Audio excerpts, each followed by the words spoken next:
Good day all. So children, today we are going to study the methods of measurement of national income. There are three methods of measurement of national income. Number one, value added or output method. Second one is income method, and third one is expenditure method. Let's take one by one. Let's start the first method of calculating national income. It is output method.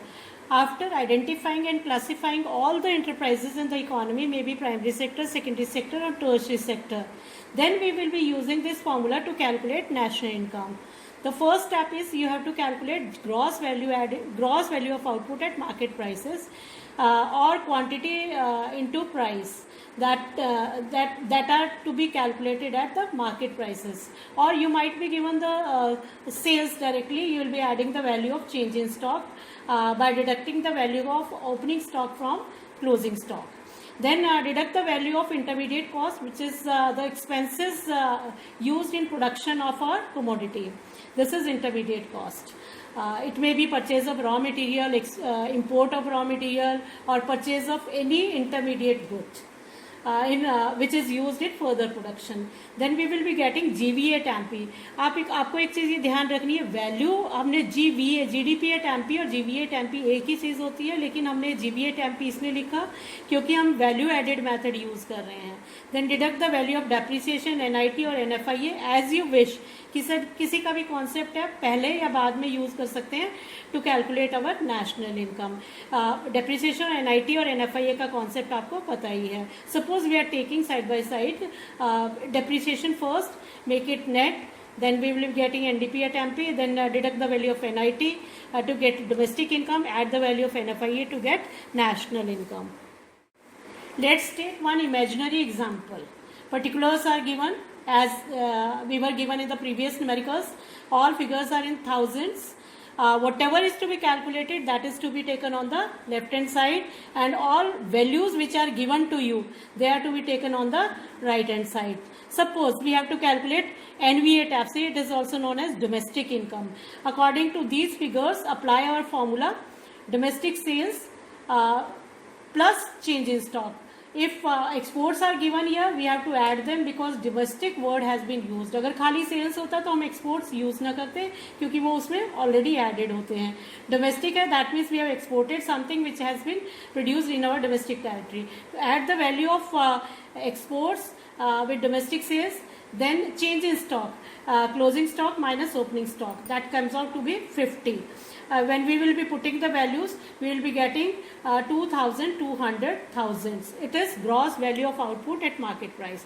Now for calculating the value of GDP at MP or gross value added at market price, deduct the value of intermediate cost. Intermediate cost of expenditure in production. Let's search purchase of raw material in the domestic market, and another cost can be the import of raw material. 500 plus 50, 550 हमारे intermediate cost हो जाएगी. इसको अगर हम GVA TAMPI में से less करते हैं, GVO at MP में से लेस करते हैं, we will be getting GVA at MP, that is gross domestic product at market price. Then after that we are asked to calculate domestic income or NVATFC. Apply the same concepts of NIT and depreciation. By deducting the value of NIT and depreciation from GVA TAMPI, we will be getting domestic income, and putting the figures we will get rupees 1,490,000. Write this rupees here and thousands here.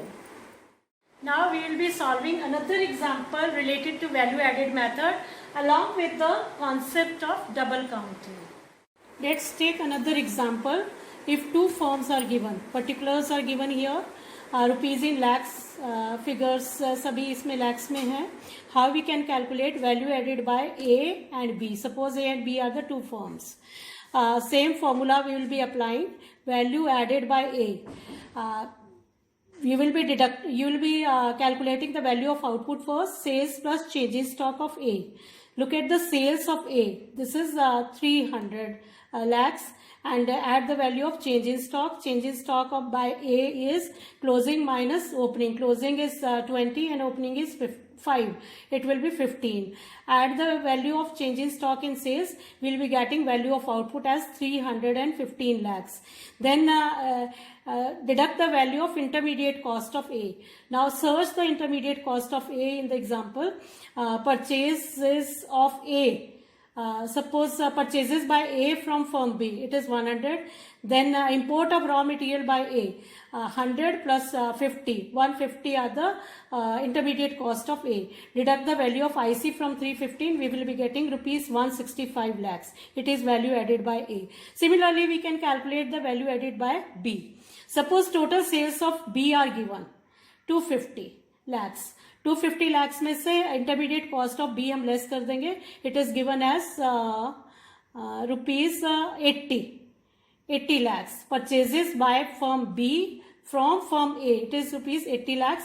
Deduct rupees 80 lakhs from 255, we will be getting rupees 175 lakhs. And this is how we can calculate value added by any of the firms given to us. एक चीज और आपको ध्यान रखनी है, अगर total sales आपको given है, जैसे सेल्स बाय ए है 300, अगर यहाँ गिवन होता sales by A to XYZ any, तो 300 प्लस फिर हमें यहाँ भी सेल्स ढूंढनी पड़ती ए की. जैसे purchases by firm B from firm A, that means A ने बी को भी बेचा है, तो वो सेल्स भी हम उसमें ऐड करते. लेकिन टोटल सेल्स अगर गिवन है तो हमें कुछ नहीं देखना, चाहे ए की है चाहे बी की है. टोटल सेल्स के साथ हम चेंज इन स्टॉक ऐड करके आईसी लेस कर देंगे, उसकी वैल्यू एडेड आ जाएगी. Double counting is another important concept in value added method. I'll tell you how the double counting can be avoided in estimating and in our national income.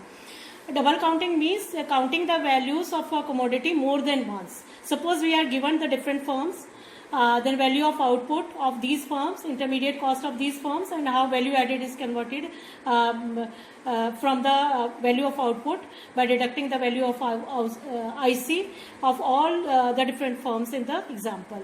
Suppose farmer sells wheat for rupees 400.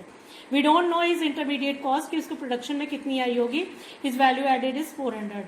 Then he sells this 400 to the miller. Miller converted into flour and he sold it for rupees 600 to the baker. Now the value added of Miller will be 600 minus the 400, which is his cost he bought from the farmer, that is 200 rupees. Then the baker converted the flour into bread and he sold it out to the retailer for rupees 1000. 1000 में से he bought it from baker ने क्या किया कि 600 rupees का Miller से लिया था. His value added will be 1000 minus 600, 400 rupees. What the retailer did, he sold this bread for rupees 1500. Retailer से उसने 1000 में ली और 1500 की उसने बेच दी. रिटेलर की जो वैल्यू एडेड है it will be 500 rupees. So final जो ब्रेड हमारे हाथ में आई है, कंज्यूमर के हाथ में आई है, दैट विल बी 1500.